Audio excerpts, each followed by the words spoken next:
বন্ধুরা, আমি কদিন ধরে বেশ কয়েকটি অটিজম কেস দেখেছি। সেই জন্যে আজকে এই ভিডিওটি আমার তৈরি করবার জন্য মন চাইলো। অটিজম কিন্তু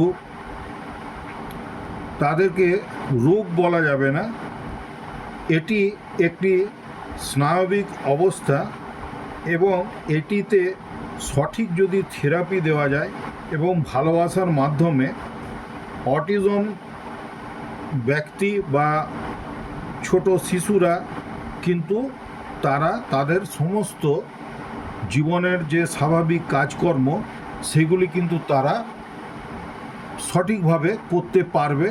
এই জিনিসটা কিন্তু আমাদের মাথায় রাখতে হবে। অটিজম যদি কোনো কেস আসে তাকে কিন্তু রুগী বলা চলে না, বা রুগী আমরা যদি না বলি সেটাই সঠিক হবে।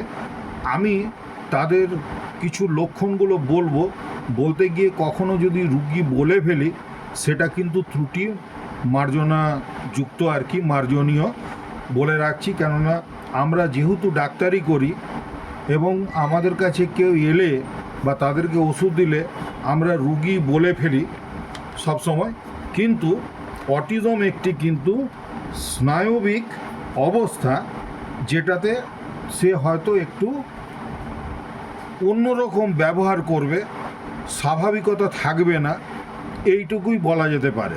কিন্তু তাদেরকে প্রপার কাউন্সেলিং করলে তারা কিন্তু ভালো হয়ে যেতে পারে। এবারে টপিকসে আসছি।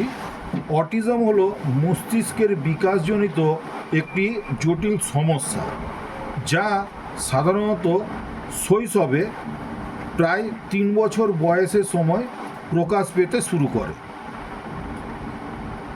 এটিকে বাংলায় আত্মসংবৃতি বা আত্মলীনতা বলা হয়।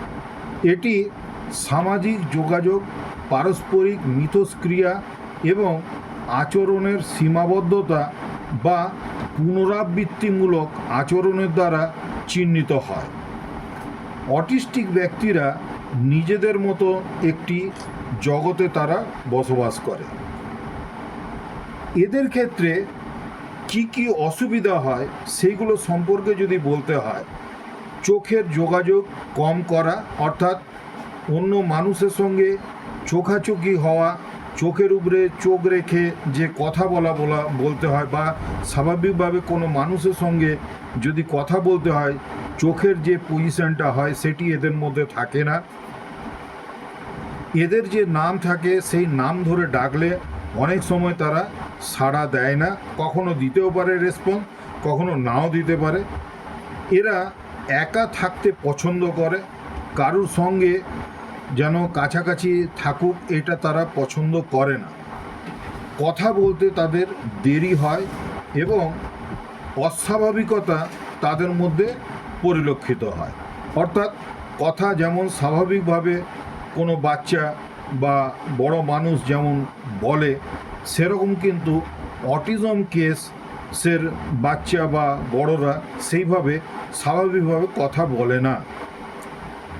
একই কাজ এরা বারবার করতে শুরু করে, যেমন হয়তো হাত পা নাড়ানো বা গলার মুভমেন্ট, মাথার মুভমেন্ট, হয়তো একই ধরনের মুভমেন্ট তারা বারে বারে করতে থাকে। এর মধ্যে এমনও হতে পারে হয়তো সে অস্বাভাবিকভাবে, যেখানে কোনো প্রয়োজন নেই অথচ সেখানে হাততালি দিচ্ছে বা শরীরটিকে একটি দোলানোর চেষ্টা করছে বা দোলাচ্ছে, ডান দিক থেকে বাঁ দিক বা বাঁ দিক থেকে ডান দিক সে শরীরটিকে বা সামনে পিছনে দোলাতে থাকবে। এরা কি করে, একই ধরনের খেলনা নিয়ে বারবার খেলতে পছন্দ করে, একই জিনিসকে বারে বারে চাইবে, বায়না করে এক কথা বলা যেতে পারে।